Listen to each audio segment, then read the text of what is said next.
Welcome to Tipsy Tuesday. Today we've got Victoria Garey here. Super excited for our next guest. All right, let's go.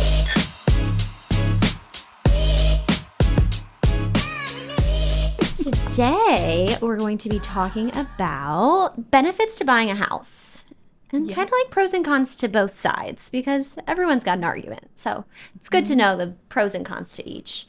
So let's start with the first one. What do you think, Vic? I think one of the best reasons to own a house is definitely because of the investment. I mean, I had the opportunity not to rent and buy my first house, and I was really against renting. Just because if you're going to pay a mortgage, I'd rather pay my own, right? And invest in myself and my future, so. Okay.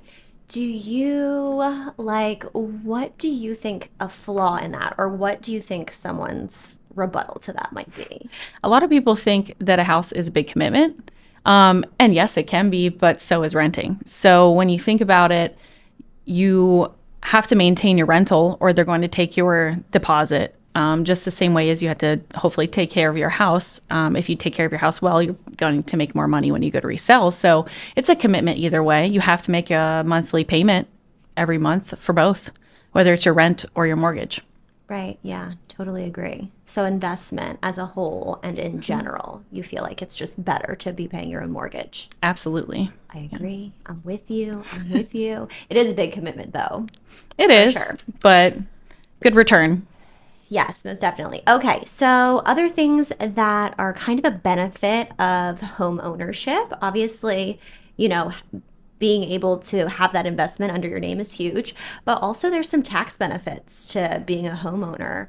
I'm not an accountant by any means, but you definitely get to write off the interest that you've paid, right?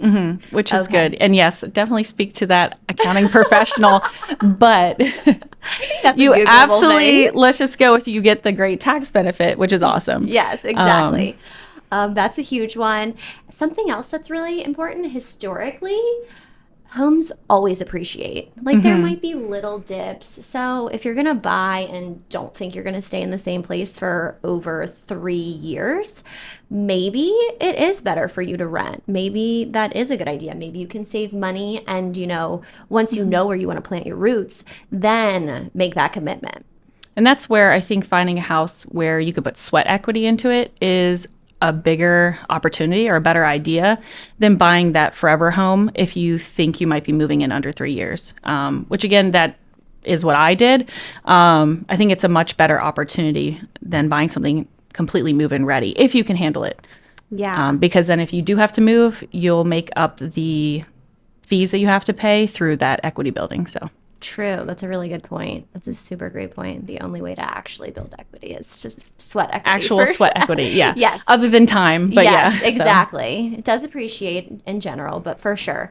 Okay, something else that's really important, especially with sweat equity, is being able to pull out that equity to potentially put into another property or for something else that you'd like to invest in. That is true. So I think that's huge. Anything else you can think of for benefits to buying?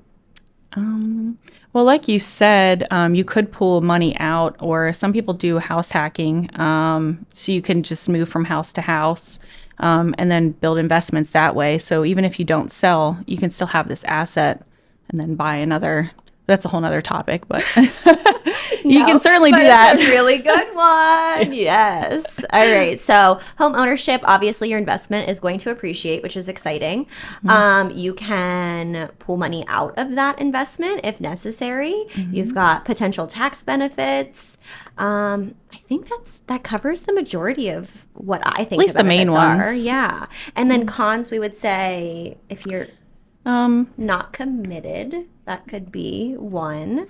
However, there are options. If you don't want to be committed to taking care of a house per se, you could get a condo, which is still a great investment. Exactly. Senior living, they take care of the outside. That's a great option too. Yeah, there's definitely options in home ownership that if you're not as willing to go through all that it takes to maintain a house, there are those benefits like a condo association that could help you with those things you don't have to then maintain on your own. Exactly. So perfect. All right. There aren't that many cons.